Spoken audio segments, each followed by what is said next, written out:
The retribution for shrinking his own world and acting foolishly based on wrong thinking has become very great. This is the end of the person I admired. I never thought something like this would happen. My name is Amelia. There were two major turning points in my life during my childhood. The first was my encounter with the banjo. In the 3rd grade, I happened to come across a TV feature about the banjo. I thought it was so cool that I couldn't bring myself to change the channel. Then, the sound that it made enveloped me. The energetic and rhythmic sounds became more and more intense, turning into a torrent. I continued to stare at the TV screen, even after the broadcast had ended. I was captivated by the world of the banjo in a daze. It was then that I decided I would play the banjo too. After convincing my parents, I started attending banjo lessons, beginning my journey with the banjo. It was the start of what would become my lifelong pursuit. By chance, I joined a banjo school of a certain style near my home. The banjo is often used in bluegrass music, a genre influenced by traditional folk music, with varying styles and techniques developed in different regions. Another turning point came suddenly in the 6th grade. About 2 hours after having dinner with my family, I suddenly felt sick and vomited. My eyelids swelled, my throat itched, and I felt difficulty breathing. Alarmed by my sudden condition, my parents called an ambulance, and I was taken to the hospital for treatment. It turned out I had developed a shellfish allergy. Indeed, we had crab and shrimp for dinner. Boiled crab and shrimp chili, my favorites, made for an exciting dinner. Allergies can sometimes suddenly manifest after being dormant. My favorite foods had become my worst enemies in that moment. This allergy, showing typical immediate type food allergic reactions, persisted into adulthood without developing any tolerance. Eating these foods was essentially ingesting poison. Despite longing for my once favorite foods, I couldn't return to them. Regular allergy tests showed no signs of improvement. Checking ingredients before meals became a tedious task. While my diet faced restrictions, my banjo skills improved significantly. I was a 3rd grader when I started playing, and when I was in the 6th grade, I brilliantly won 1st place in the junior division of a contest. For middle school, I chose a school with a banjo club and was successfully admitted. Even though it was a bit challenging for my academic level, but I managed through hard work and determination. I really wanted to attend this school. Its banjo club was renowned nationwide, and the instructor was a famous figure in the banjo world. I joined the club as soon as I enrolled, being the first choice. The person who welcomed me was the instructor, the prominent musician Evelyn. She belonged to the same banjo school as I did, and had been a judge in the contest where I won 1st place. Under Evelyn's guidance, I started exploring the banjo world with new friends. During my middle school years, we achieved national victory. We competed fiercely against strong schools, barely winning by a small margin. As a senior and club president, I accepted the championship trophy. At the celebration party, generous supporters sent over a splendid crab. I must have looked troubled, noticing which, Evelyn asked what was wrong. I explained my allergy. Evelyn seemed to learn about shellfish allergies for the first time and immediately started searching on her cell phone. After a quick check, she expressed her unawareness. She mentioned how her son loved crab, saying she never imagined a favorite food could become poisonous for someone. Thankfully, there were plenty of other delicacies at the party, so I was satisfied. I suppressed the memory of my love for crab, sealing away the desire to try it again. The pain and distress from allergic reactions were too familiar, creating a strange and unpleasant feeling. In high school, I continued to hone in on my skills in the banjo club, achieving 3 consecutive national championships. The 3 consecutive wins set a new record for the competition. I also achieved 3 consecutive victories in the individual category, maintaining the top position in high school banjo playing. After graduating high school, I went on to university.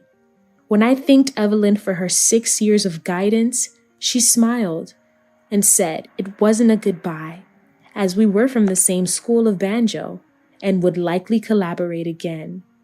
In university, I continued playing the banjo. I got involved in activities to expand the world of banjo, further intensifying my involvement within our school.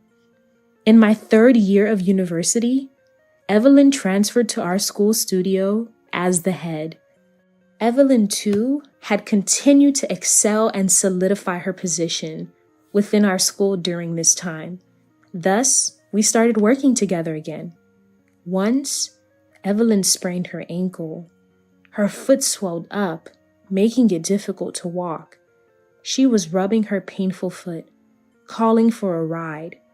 The person who arrived was a man, about my age, introduced as Evelyn's son, Oliver. Together, we supported Evelyn and took her home. As we were about to leave, after laying Evelyn down, Oliver invited me to stay for coffee. While having coffee, I learned a lot about Evelyn from Oliver. Evelyn had divorced her husband, Jackson, 10 years ago, raising Oliver alone. The divorce was due to Evelyn's intense focus on the banjo, leading to neglect at home and worsening their relationship. Evelyn had promised to raise Oliver well to gain custody, and she did just that. Oliver remarked that it's great to have passions, but losing sight of everything else isn't good. He said he regularly meets and communicates with Jackson. Oliver, who loves crab, jokingly said that despite his parents often treating him to it to get his attention, he gets tired of the crab attacks.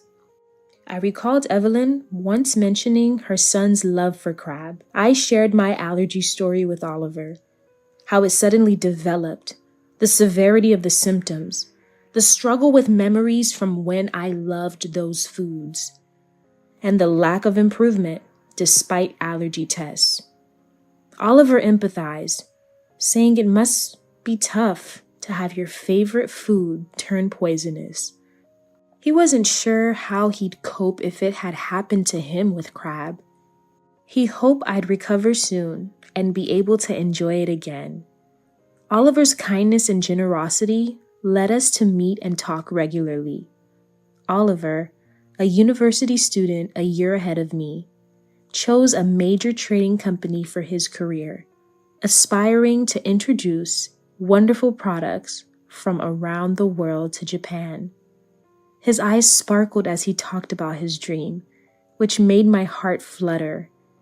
The following year, as I graduated from university, I got a job at our school's association office. I continued to play the banjo while working there. The office accepted my wish to juggle both roles. I worked towards polishing my banjo skills and increasing its social recognition. Evelyn's support was instrumental in this job opportunity. She recommended me for my banjo skills, passion, and business management knowledge from university. One day, Oliver invited me out to celebrate my graduation and new job. He had successfully led a major project at work and earned high praise. I suggested celebrating with crab, but Oliver said it would be dull for me as I couldn't eat it, and he wouldn't enjoy it either. Instead, he took me to an upscale Chinese restaurant, ensuring the menu was without shrimp or crab.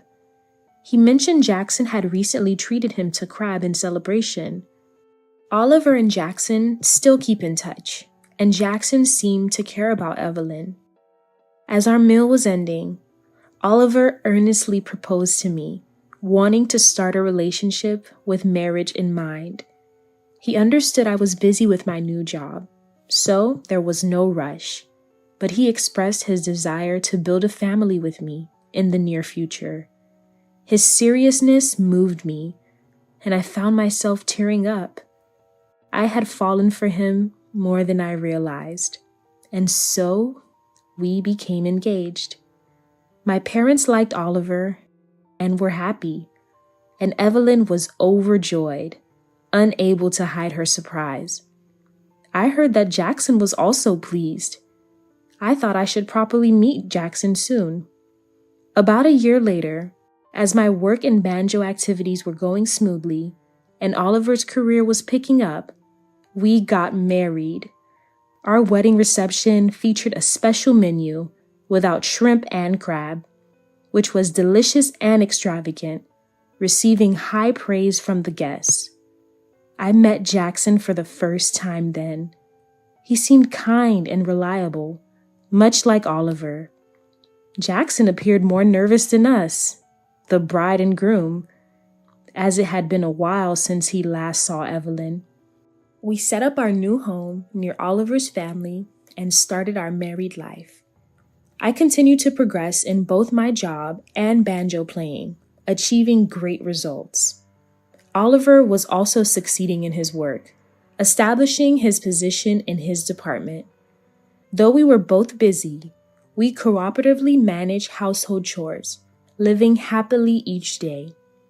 Evelyn was getting more administrative work within the school, struggling to find time for her own practice, which seemed to cause her anxiety and impatience. Our relationship remained good after my marriage. Though we were teacher and student, colleagues, and had become like family, I felt our relationship was changing, slightly due to Evelyn's recent restlessness. Later, I began teaching as well as performing, recognized by the association for my skills. Oliver was thrilled for me, and Evelyn seemed happy too, but her reaction was somewhat subdued, which concerned me. 1.5 years into our marriage, 2 significant events occurred. The first was my pregnancy, revealed during a medical checkup for recent ill health. Oliver and I were expecting a new member of our family. Oliver was overjoyed, nearly in tears, literally jumping for joy. I was in disbelief about becoming a mother, smiling at the thought of our child. The second event was my selection as the representative for our banjo school in a biennial banjo performance competition. This event, where selected players from each school compete, is a significant event to showcase skills and the reputation of the school. Evelyn was also considered for the competition and showed interest, but I was chosen and she was not. Whether this was the cause, I couldn't be sure, but Evelyn's attitude towards me became colder and more distant. I hoped it was temporary and maintained my usual approach to her, thinking the baby might help mend our relationship. Around this time, Oliver got a promotion. Successfully completing projects and expanding profits, he was appointed as a department head, the youngest to do so. I was feeling utterly happy with all these joyous events. Evelyn invited us to a dinner to celebrate these occasions. I was pleased that Evelyn, who had been a bit distant recently, made the suggestion, and Oliver and I happily accepted. Oliver was delighted too, and jokingly said he had a surprise planned, though I had no idea what it could be. On the day of the celebration dinner at Oliver's family home, the table was filled with various dishes. When I saw all the dishes, I froze in shock. This was because the crabs were placed in their respective places. Evelyn, I can't eat crab. I know. This is prepared for Oliver. Yours is special, so it's okay. She explained that the crab was an expensive one, costing hundreds of dollars each, indeed looking splendid and delicious. But for me, whether exquisite or plain, it was something I couldn't eat. The world has advanced so much nowadays with technology. There's fake food that's very close to the real thing. This is, imitation crab, kanikama. Alternative foods have been evolving, and among them, imitation crab, or kanikama, has reached a point where its appearance and taste are indistinguishable from the real thing. Evelyn wanted me to experience the feeling of eating crab to alleviate any frustration. Oliver was initially surprised to see the crab on the table, but after hearing Evelyn's explanation, he suggested that I relax and enjoy. I agreed to Evelyn's proposal and sat down, and the celebratory meal began. Even knowing it was kanikama, I hesitantly tried a bite. Indeed, it did seem just like the real thing, reminding me of the taste from long ago. I realized this was the flavor I had longed for but couldn't have. I was astonished by the quality of the modern kanikama. Seeing me, Oliver seemed happy too. Wanting to experience the taste again, I took another bite, but immediately spat it out, feeling something was off, and threw all the crab on my plate into the kitchen trash. Oliver was shocked. Why are you wasting food like this? It's just imitation crab, and my mom prepared it, especially for you. He yelled, but I didn't flinch, knowing my life had been threatened. This is not kanikama. It's real crab. Oliver, confused, checked the crab in the trash and muttered in realization. He confronted Evelyn, asking what this meant. Evelyn, flustered, repeated excuses like it might have been mistakenly mixed or wasn't clear. After 30 minutes after I first tried the crab, I developed hives and inflammation in my mouth. Clearly, it was an allergenic reaction. I spat it out immediately, yet I'm in this condition. If I had swallowed it, it wouldn't have ended well. Plus, I'm pregnant. What if it had harmed my baby? Evelyn, cornered, began to confess. I was upset that you were thriving in banjo and selected for the competition while I was left out. I wanted to separate you and Oliver, and with a baby, it would have been much harder. So, I wanted to make you suffer and cause a miscarriage, she admitted. Hearing Evelyn's selfish reasoning, I was trembling with anger and sadness over her betrayal. Oliver was furious at her folly. Then, someone entered the room. It was Jackson. Apparently, he had heard everything from outside. What you did is akin to attempted murder. There's no excuse for such selfish reasoning. As I was surprised by Jackson's sudden appearance, Oliver explained. It was supposed to be a celebration, so I invited Dad as a surprise. He was concerned about Mom, and it seemed like a good opportunity. Evelyn, overwhelmed by Jackson's unexpected arrival, collapsed to her knees. Even if she didn't intend it, What she did was life-threatening for me. Jackson, a lawyer, asked if I wanted to press charges. In such a serious case, an immediate arrest would normally follow, but since it wasn't public, my decision as the victim was respected, saying it was legally questionable for him to offer such a choice. He admitted he was unfit as a lawyer. Considering the kindness Evelyn had shown me since middle school and the safety of my baby and me, I declared I wouldn't press charges, but would cut ties with her from that day. It was a decision made without Oliver's agreement, but he nodded in approval. Evelyn just wept. No amount of tears could undo her foolish actions. Under Jackson's watch, Evelyn was to seek rehabilitation. His intention wasn't to supervise her, but to rebuild their relationship. Yet, it ended up this way. Unswayed by emotions, I calmly reported the incident to the association. The leadership, caught off guard by a senior member's misconduct, deliberated and decided to dismiss Evelyn. It was necessary to free Evelyn from her obsession with the banjo. I heard from Jackson, who was keeping an eye on her, that Evelyn was now living modestly, looking for part-time work.